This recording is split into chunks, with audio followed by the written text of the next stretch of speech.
Por que algumas pessoas continuam a acreditar em teorias de pseudociências, mesmo diante das evidências científicas contrárias? Tá. Aí, cara, primeiro a gente tem que entender o básico sobre por que as pessoas acreditam em pseudociências, para depois a gente chegar porque algumas são resistentes a abandonar suas ideias pseudocientíficas.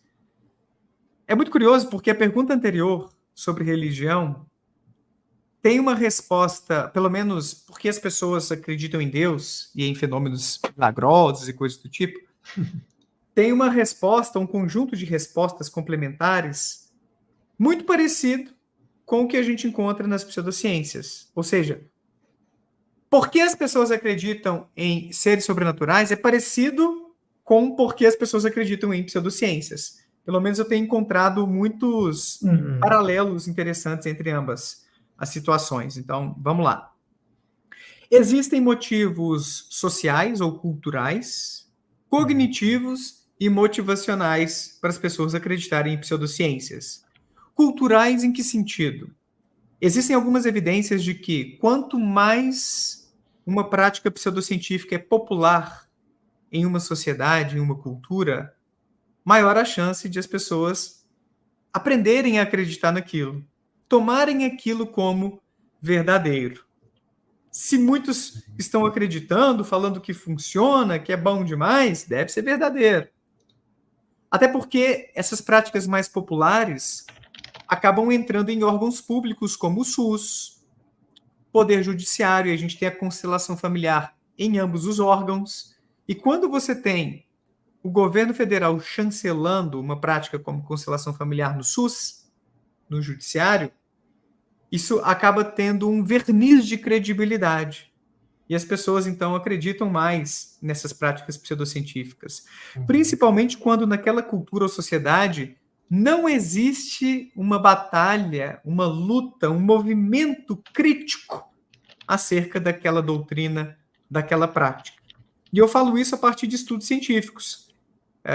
No nosso curso sobre pseudociências, eu reuni vários artigos para demonstrar isso, que existe esse viés cultural forte que está associado com o quanto as pessoas confiam em certas práticas pseudocientíficas, e quanto menos as pessoas acessam críticas, questionamentos a essas práticas, mais elas ficam vulneráveis ou sujeitas a acreditar que aquilo é confiável, funciona, é verdadeiro. Então, existe esse fator cultural que importa.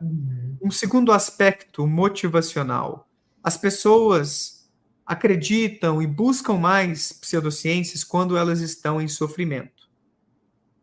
Então, se você perdeu o emprego, você está com uma doença grave, problemas no relacionamento, isso tudo te motiva a buscar respostas pseudocientíficas. Claro que a ciência também é procurada nesses momentos, mas muitas vezes a pessoa tem uma referência diferente, ou não confia tanto na ciência. Os remédios alopáticos foram criados para enriquecer a indústria farmacêutica. Tem essas crenças conspiracionistas.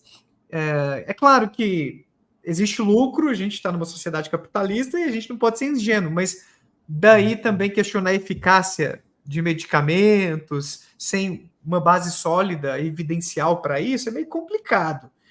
E aí a gente vê muitas teorias da conspiração, assim.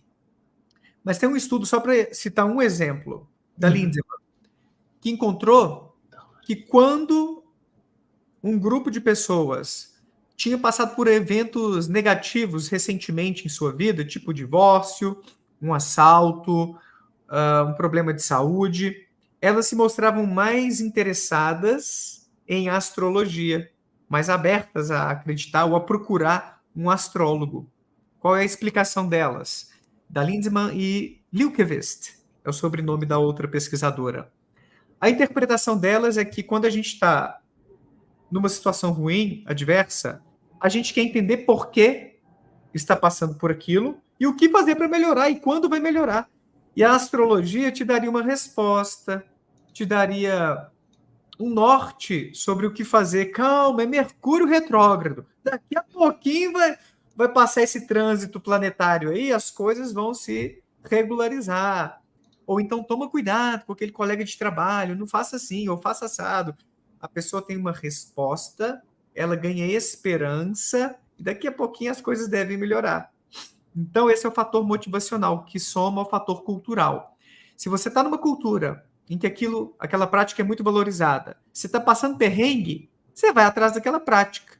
Principalmente, aí vem o terceiro fator, principalmente se você não aplica o que a gente chama de raciocínio analítico sobre essas ideias pseudocientíficas. O que é o raciocínio analítico? Se fosse para a gente resumir isso, seria você aplicar seu senso crítico. Você questionar, caramba, será que isso funciona?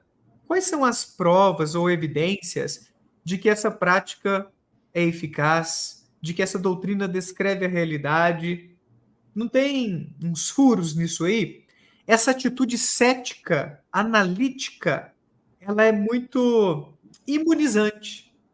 Em grande medida, ela é importante para nos imunizar contra essas ideias perigosas. Essas ideias que... Perigosas por quê, Daniel? O que tem a pessoa acreditar em astrologia? Não subestimem a periculosidade de uma pseudociência. Primeiro que existem estudos mostrando que quem acredita em uma tende a acreditar em 2, 3, 4, 5. Você vai conhecendo outras. É como se houvesse uma droga de entrada, a partir da qual você vai passando para outras mais pesadas. Então, não subestime o poder da astrologia.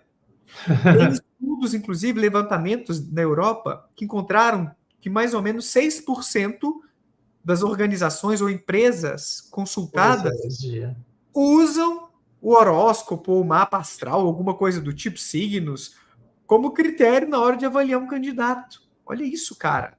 Bizarro, né?